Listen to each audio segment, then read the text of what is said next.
बिस्मिल्लाहिर्रहमानिर्रहीम। अस्सलाम वालेकुम व्यूअर्स, उम्मीद है आप सब भी मेरी तरह खैरियत से होंगे। व्यूअर्स, अब से कुछ दिनों बाद इंशाल्लाह ईद आने वाली है, ईद उल फितर।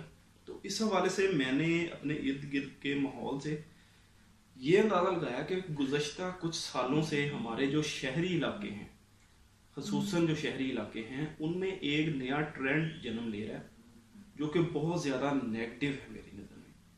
वो ये है कि ईद का दिन महज एक छुट्टी का दिन है और इस दिन को बस सो के गुजारा जाए। मतलब ये एक दूसरे की देखा देखी एक फैशन बन गया। किसी भी आप अपने दोस्त से पूछ लें, आमतौर पे गर्ल्स से ये बात हो जाए तो सब का यही ख्याल है जी, हम तो ये ईद का दिन सोने के लिए ये है कि सोने का एक बहाना है। तो ये मेरी नज़र में, मैंने इस बात को बड़े गौर से सोचा तो ये बहुत बड़ी नाशुक्री है। अल्लाह ताला ने पूरे साल में सिर्फ एक महीना ऐसा रखा जिसमें मगफरत आम होती है। मतलब कि मगफरत तो हर महीने में, हर दिन, हर पल हो सकती है, लेकिन जो ज़्यादा चांसेस होते हैं वो रमज़ानुल मुबारक में होते हैं।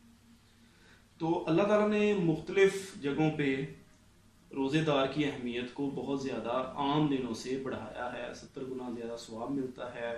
रोज़ेदार को अल्लाह ताला खुद इंशाल्लाह इनाम देंगे। मतलब कि इस तरह की आपने सारी बातें जो आपके नॉलेज में होंगी।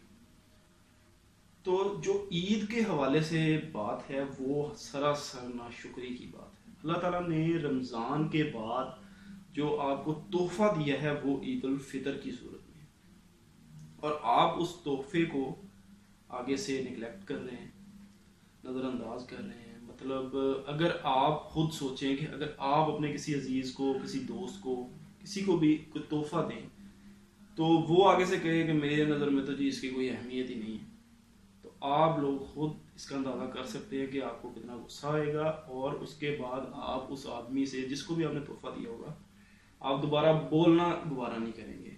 मेरा तो यही ख्याल है कि ऐसा ही होगा। अच्छा, तो आप सोचें कि अल्लाह ताला को हमारा ये अमल क्या दुख नहीं देता होगा? क्या उसका अल्लाह ताला तो हमें नाराज़गी से भी डरना चाहिए। अल्लाह ताला हमसे नाराज़ भी हो सकता है। मेरे ख्याल से तो ये जो लोग आजकल बातें कर रहे हैं कि जी हमारे माशरे में खुशियाँ बहुत कम हो गई हैं, तो उसकी वजह भी यही है। जो खुशियाँ आपको दी जाती हैं वो तो आप रिसीव करना जानते नहीं हैं।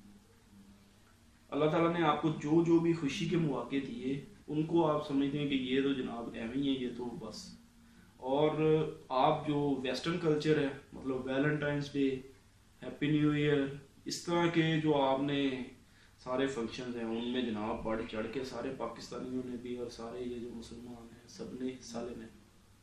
तो ये बात सरासर गलत है। हमें अपने इवेंट, और ये तो इस्लामी इवेंट है, ये तो कोई मतलब कोई हमने नहीं बनाया। मतलब ये कोई 14 अगस्त नहीं है, कोई मतलब हमारे कौमी दिन नहीं है, ये इस्लामी दिन है। ये अल्लाह ताला ने हमें दिए, अल्लाह ताला की अता है। तो इस पर आप लोगों ने भी ज़रूर सोचना है। अब से कुछ दिनों बाद ईद आने वाली है।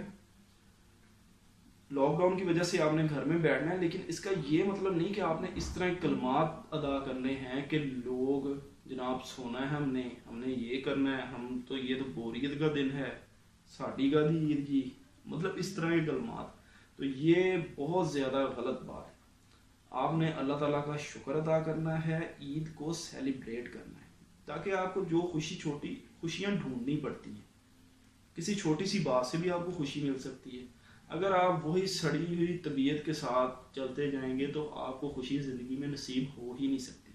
और आपने इसका मुद्दा दूसरों पर डालना है या अपनी किस्मत पे डालना है, तो ये सरासर गलत बात है। उम्मीद है आपको आज की वीडियो पसंद आई होगी। इंशाल्लाह नेक्स्ट वीडियो में फिर मिलेंगे। बहुत बहुत शुक्रिया और अल्लाह हाफिज़।